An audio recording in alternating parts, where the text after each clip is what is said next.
Belfast, Northern Ireland, 1909. The Harland and Wolff shipyards pulsate with thousands of men wearing worn overalls, their hands stained with soot. They are there to build something the world has never seen before. It took an army of men to bend, weld, and forge bare steel into an artificial mountain. Every piece of the hull required immense physical strength and relentless labor. Soon, the newspapers started talking. People whispered about a miracle of engineering. They gave it a title built on pure, almost religious pride: unsinkable.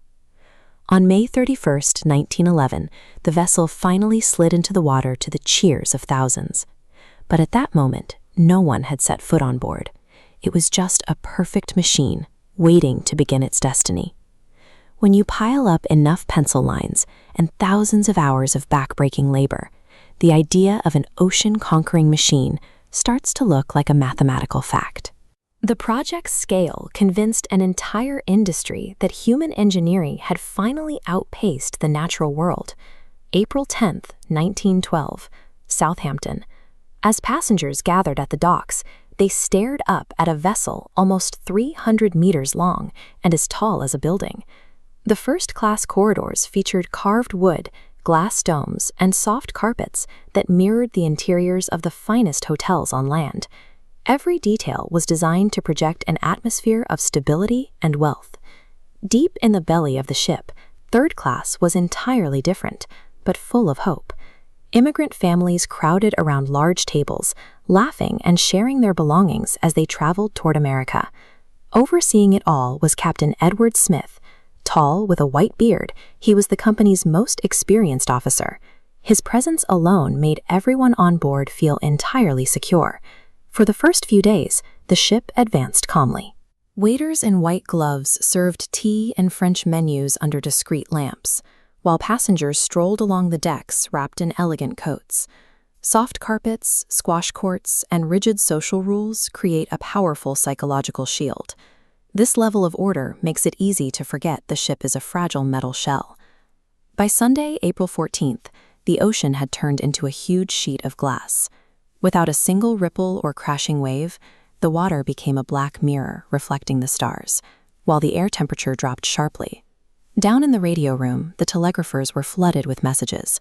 Warnings of icebergs along the route kept coming in. Yet up on the bridge, the ship was burning coal to maintain a massive speed of 22 knots.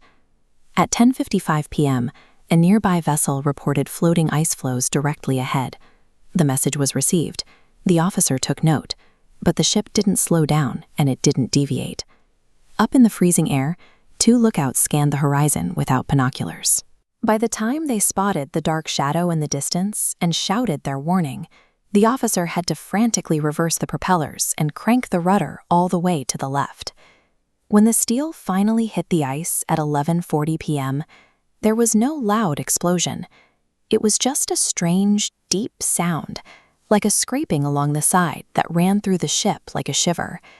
You cannot easily redirect tens of thousands of tons of metal moving at 22 knots. The high speed that was intended to showcase the ship's power is exactly what made the collision physically unavoidable. Down in the forward compartments, the situation shifted instantly. Icy, slimy water forced its way through the metal, invading the corridors faster than the crew could react. This cross-section shows the layout. Designed to survive 4 flooded compartments, the ice breached 5. Builder Thomas Andrews knew the extra weight would pull the ship under. A darker calculation remained.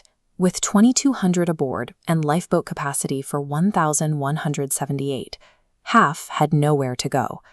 Meanwhile, on the upper decks, many passengers thought it was just a drill.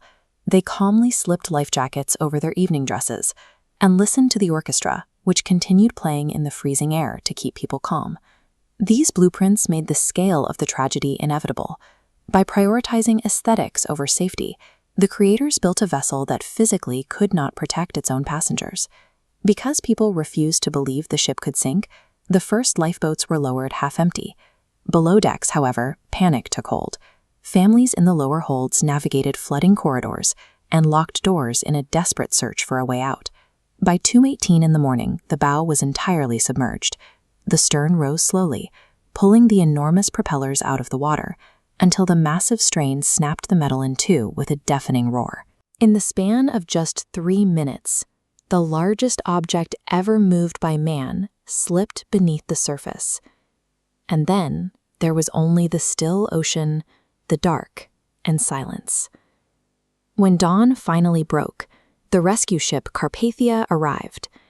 Slowly, they hauled the survivors aboard, pulling shivering, completely silent people from the water. Only 705 people made it onto that ship. More than 1,500 men, women, and children were left behind in the freezing ocean. When the news reached land, crowds gathered at the docks in stunned disbelief. The wreck now rests 2 miles below the surface. It is a steel monument to the gap between what we calculate on paper and what the ocean actually requires.